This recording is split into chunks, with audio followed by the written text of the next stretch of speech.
Alrighty, everybody. We are live for the RIA meetup, and we are going to focus on a specific script today. Hoping to see who joins me on the RIA meetup. I will give you a couple of seconds to connect.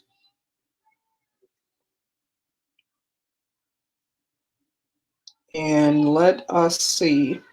Please announce yourself when you get on.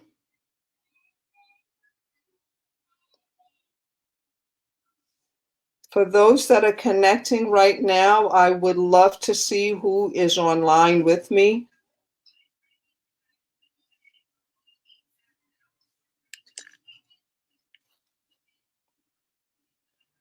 Okay, there we go. Let me see the comments. Please share with me when you get on board that you are here so I can see some of the comments. But this is a pop-up I'm going to do for, every now and then to see how I can help you guys with your real estate investing. Hey there, Saul. I'm glad you made it. And let's see who else will connect with us. But tonight I just wanted to go over the script, which Saul asked me to do this script. Now the thing is, Saul, a lot of people don't have this script because not everybody in the RIA meetup is on the Yellow Letter Mentoring program, or are they agents in our office, so they don't have access to all the stuff you do. But for you, I said I'll do the script this time. But I want you guys to really first understand the concept of any of the scripts. Your goal is always to build rapport and to make sure that you are more concerned about the seller's motivation than you are about anything else. For me, I have been doing and using scripts since I got started in real estate years ago. I've been using them. I will call you back. I'm on a live. So I've been using them for a while now, and they really, really work. And as I see the scripts work, I perfect them and I add them to the trainings. But the concept is the same.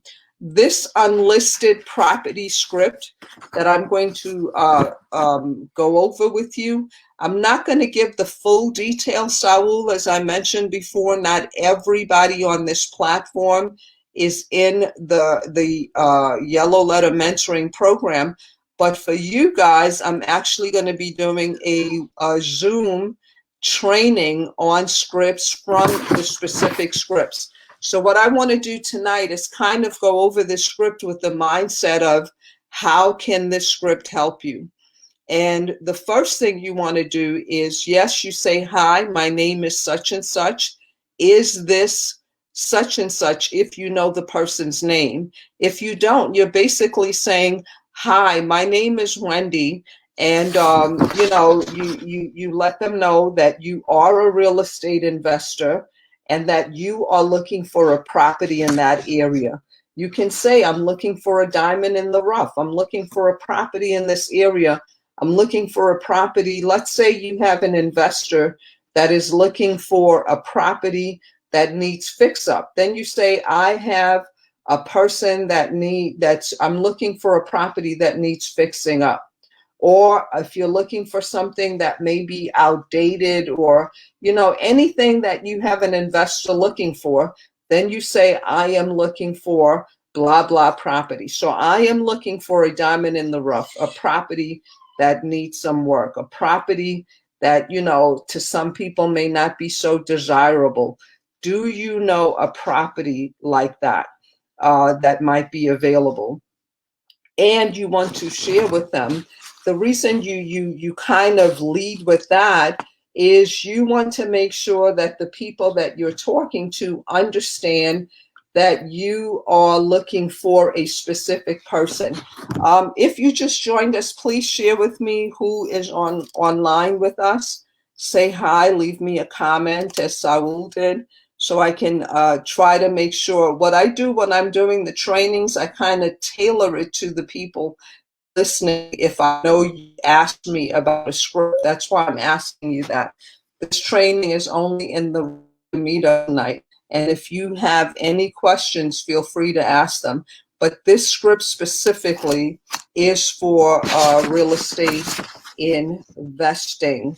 And so what you want to do is you want to ask them questions that are going to lead them, help you find the kind of property you're looking for. Or if you know that you are speaking to somebody that owns a property that needs work, you want to still talk, and you're not pretending, but you want to talk as if you don't know that property. And you want to ask them if that you are looking for that type of a property in that area. Now, I'm not a realtor, so you don't have any realtor fees to pay. I pay cash for my property, and I also close quickly. One of the things that I add is you don't have to worry about any of the repairs. So basically, when you do these scripts, you really want to read them verbatim. You want to read the scripts verbatim. You don't want to add anything yet. You want to read them as they are written so that you can practice this information as it's been given. So in the beginning, you read the scripts exactly as they are, and you wait for the person to answer you. You don't interrupt them when they're answering you. You don't give the answers. You listen for the answer they're giving you. And the reason that you're listening for the answer is you're listening to hear where they may have an issue, where they may have a problem, where it may be something that you can help them with that, is going to cause them to want to work with you. And so one of the other things you want to do is you want to ask, does your house fit any of those categories that I just listed? And why are you selling? You want to find out why they're motivated to sell right now. Until you know their real motivation, you'll not get people to work with you, because if you do not know their real reason, like sometimes people will say, oh, I just want to sell now, or I want to test the market. But as you keep speaking to them, you find out that they really have to get rid of this property right away. Like I was in a neighborhood today, and as I was driving in this neighborhood, I saw the compliance of that area in front of this specific house. I was driving for dollars, and I saw the women who worked for compliance in that part of town, and I kind of, went next to her. Close enough that she saw me there. She was talking to somebody else, and then she came over, and I said, ma'am, are you interested in that? Are you here for that particular property? And she said, yes. Do you know anything about it? And I said, yes, that's a property I'm looking to purchase. I said, I've been following this property. I've been looking at all the details and information of this property. Maybe I can help you. So I did that so we could build a relationship. And so when I see compliance, I speak to them, and I asked her, I said, well, what do you have with this property? She said, do you know if it's abandoned? I said, yes, it is. And she said, do you know how long it's been abandoned? And I was able to tell her 3 years. And she said, well, the HOA wants me to hurry up and do something with it. The HOA wants me to go ahead and do something with it. And I said, okay. She said they're having an issue in the community, and it's really bad for the HOA. She had somebody come out and clean up the yard. I said, well, if you walk around the back, you can see that this property, a hoarder lived here. And it's just got a lot of stuff in there. I wouldn't be surprised if there's critters. So you don't want to be afraid to talk to the people in the neighborhood of a messed up property. But if you're doing it over the phone, you always want to ask, why are you selling? What's your motivation to sell now? Why do you want to or have to sell now? Why do you need to sell now? Sometimes when you say, you have to sell, they'll turn around and say, I don't have to sell, I'm going to hold on to it. So you're always looking to build rapport, and you want to say stuff like, we're working on the same team. I'm here to help you get the best price possible. And then you would ask, what would they sell the property for? And how did they come across that price? So you always want to ask them, if they say 100,000, you say, how did you come up with that price? If they say 10,000, you say, how did you come up with that price? Even if it's a price you feel good about, you always want to ask them how they came up with that price. And I've had people say stuff like, well, I came up with that price because I know I can get it. My neighbor sold theirs for this amount. Or I added up all the things I need to do. I've had people say, well, I need to sell it for this 100,000 because I need 100,000 for the house I'm buying. And that property may only be valued at 80,000. So they can't really get the 100,000. And I don't say, oh, you can't get that. I let them tell me everything, because remember, you're always looking to collect information. You're basically collecting information, nothing else, just collecting information. So this is why you don't answer them right now. All these questions here are for you to get all the information together, write it down on this sheet or a sheet next to it. Make enough copies of this worksheet so you can put their answers here. And when you have their answers here, it makes it a lot easier to go back and speak to them. What condition is the, what condition is the property in? What are more interested in what they think the condition is rather than what condition the property actually is. So does that make sense? When you're asking them what condition is the property in, you're listening to hear what they tell you, not so much so what's really going on. So you want to hear them say, well, the property needs work, the property is in good condition, because that also helps you to understand their motivation.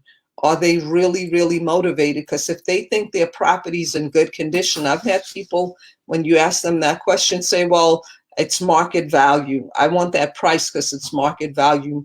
And then I'll ask them, is your property market value standard? Now, the thing is, people think that real estate has gone down. With Corona, it's gone up. Prices have gone up.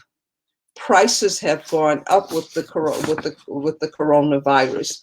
So you want to stick to all these questions. Don't feel like you have to kind of make it okay for them not to tell you everything just so you can get them to sign a piece of paper. Because if you don't use these questions, one, to build rapport, two, to make sure you're getting all the information from them, then you will not be able to close the deal. I had a deal I started, and I was supposed to close like 2 days before my nephew passed away.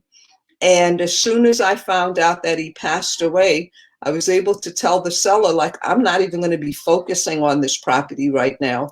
I'm dealing with death in the family. And because I had built rapport, he said, I will wait the next 3 weeks if I have to. I understand you have to deal with that first. So this is why I say the scripts for me are about building rapport. A lot of people sleep on that. And I think if you would invest a lot of time, and some people think it's not even worth being trained on scripts, but it really, really is. This is how you build rapport. Once you find a deal, the most important thing is the conversations you have with the person you got the deal from. So once you learn how to find a deal, then you want to learn how to talk to the people involved, and the scripts are what is going to help you do that, especially if you're new to real estate. Scripts are the best things you can start with, and you want to read them verbatim. The for sale by owner script that I put up a few months ago is just as good as this script. for a unlisted property, because they both help you to collect information, and you're not going to rebuttal or answer them. So if you ask them like, how did you come up with that price? And they say, well, I just think I should get it. You don't say, no, you can't get that. You say, okay, let me make a note of that. Or you just don't even answer right then, and you get the next question. The reason you don't want to like ask them or rebuttal them as you're asking these questions, if the seller who owns the property that you're trying to get them to give you at a discounted price feels like you're battling them, or you don't see eye to eye, they're now closed off to what you're saying. So now the connection is not happening. You want to make sure you're focusing on connecting with the seller and making sure that they feel like you're hearing them as they're speaking to you. Very, very important. I can't tell you how many real estate agents and investors call me and say, this is what I'm going through. What do I say? And when I tell them, they end up not losing the deal because of scripts. Scripts are very, very important. So I'm really excited that Saul asked me to do this script tonight, which is a script that you get in our Yellow Letter Mentoring workbook if you were in the program. But I'm going to share parts of it in the mindset, because any script you use, you have to have a similar mindset, which is, again, you're collecting the information. Why are you selling? What is your motivation? What they say about this is not as important. You're not listening more for the price that they tell you. You're listening for their motivation, because if they give you a price that you do not like, but they're extremely motivated, you can get them to come down. But if they give you a price and you don't know their motivation, they're not going to move from the number they gave you. So one, you want to build rapport. And the easiest way to build rapport is find something in common, share with them. Most people want to help you. You can, and that's why you want to say, I'm looking for a house because I'm looking for a property that needs fix up because I have a family that wants to move into this neighborhood. So if you have an investor, a cash investor, and the cash investor's name, say, is Sam, you want to say, I have an investor that, I have a gentleman named Sam, and he definitely wants to move into this neighborhood. I'm looking for a property for him. You want to have a clear story when you talk to people who have property that is not listed. When you're dealing with an agent, you don't need all of that, but this is unlisted property script.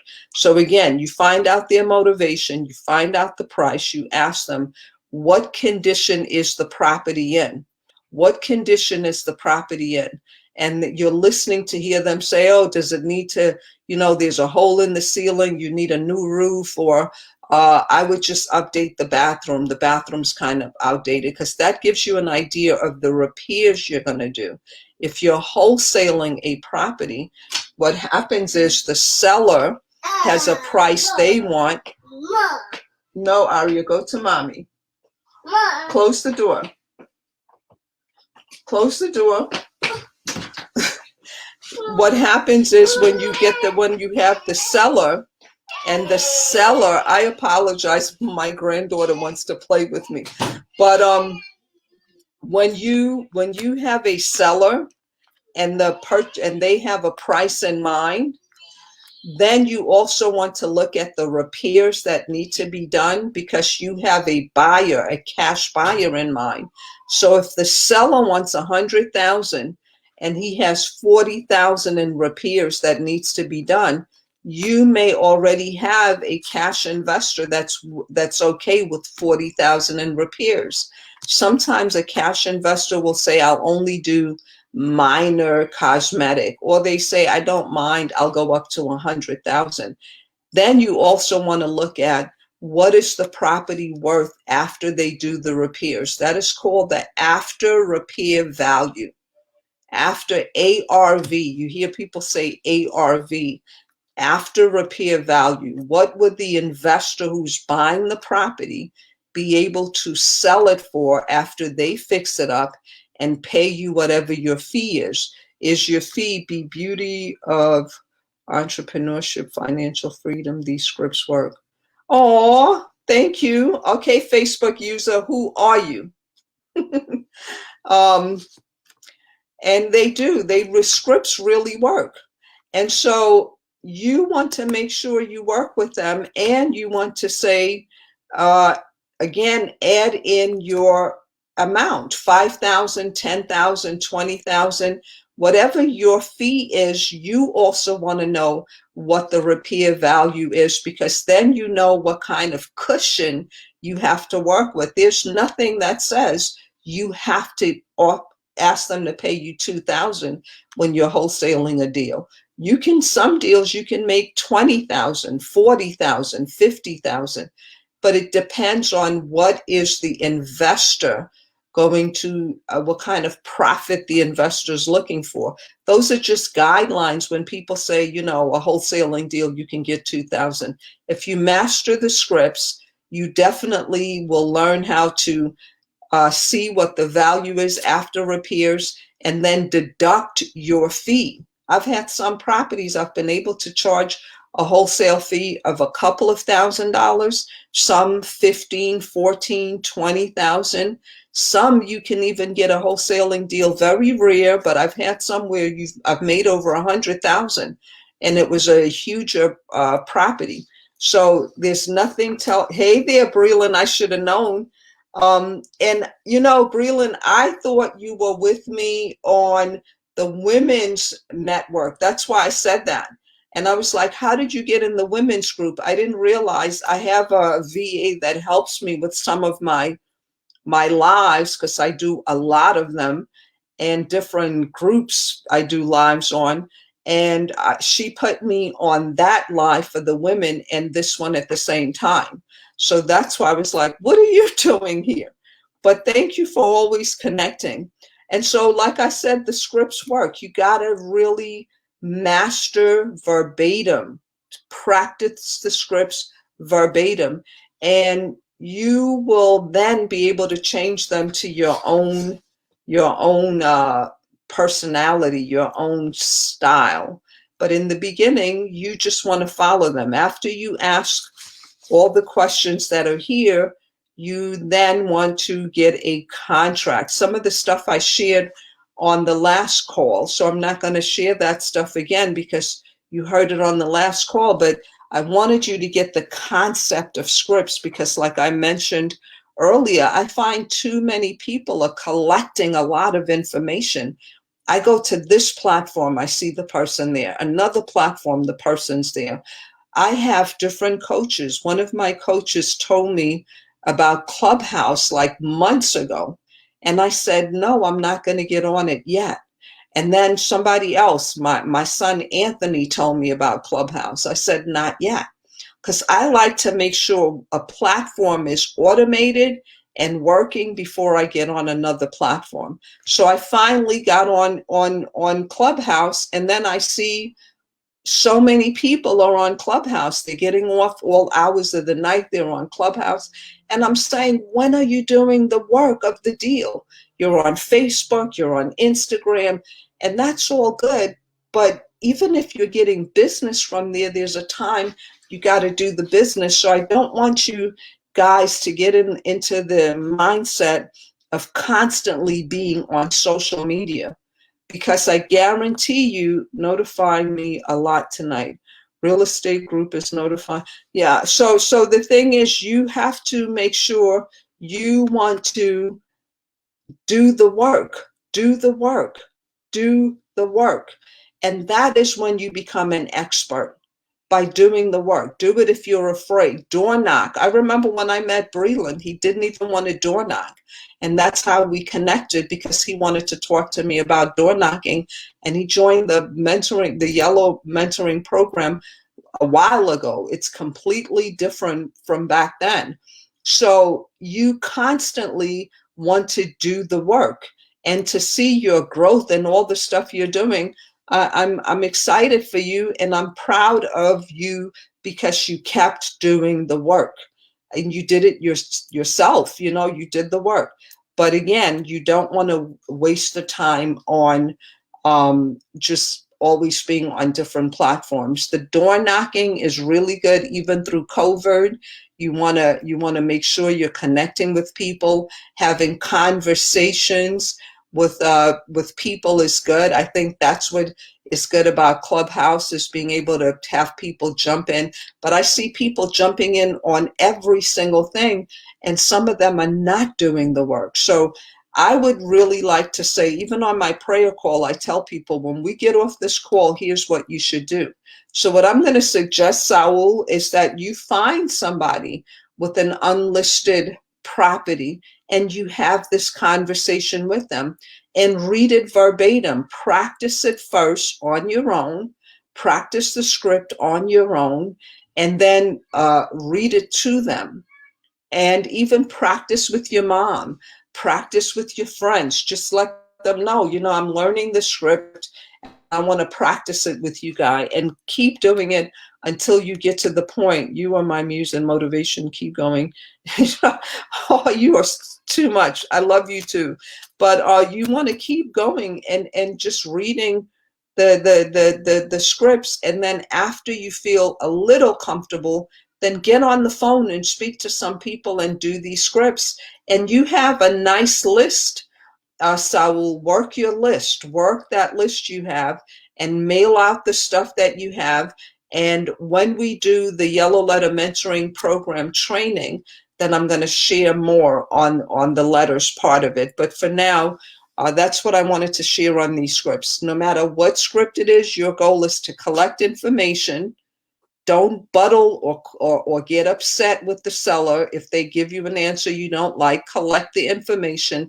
And at the end, you can say, Mr. Seller. By then, you know what they want to call you. If they say, call me John, then it's John. If they say, call me Mr. Smith, then it's Mr. Smith. At the end, you say, Mr. Smith, after collecting all your information, here's what I think we can do. And whatever they told you their motivation was, let's say they said, I need to be with my daughter and she lives in Virginia. That's one of the people I just had recently. And she said, I have to be with my daughter. So when I was speaking to her at the end, Mary, so we can get you to your daughter sooner than later. I can see us getting you to your daughter. You said you needed to be there no later than March. How would it feel for you if I could get you there by February? And once she says, oh, that would be amazing. Well, here's what I think we need to do. And I use words like we and us, because you don't want to say like it's them. It's we and us. We're in this together. And you are. You're partners in this deal. Without the seller, you can't do anything. Without the buyer, you can't do anything. They're all your partners until you close. So you definitely want to make sure that you do that. Saul, do you have any questions? Because I'm about to wrap it up based on this worksheet. Any questions?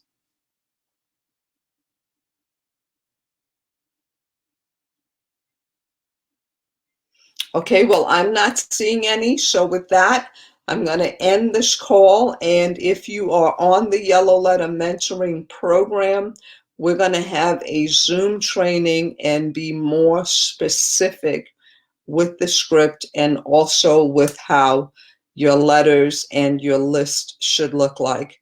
With that being said, this is Wendy Lovejoy. Thank you for hanging out with me. And Breland, good to see you as always. Talk to you guys soon. Good night.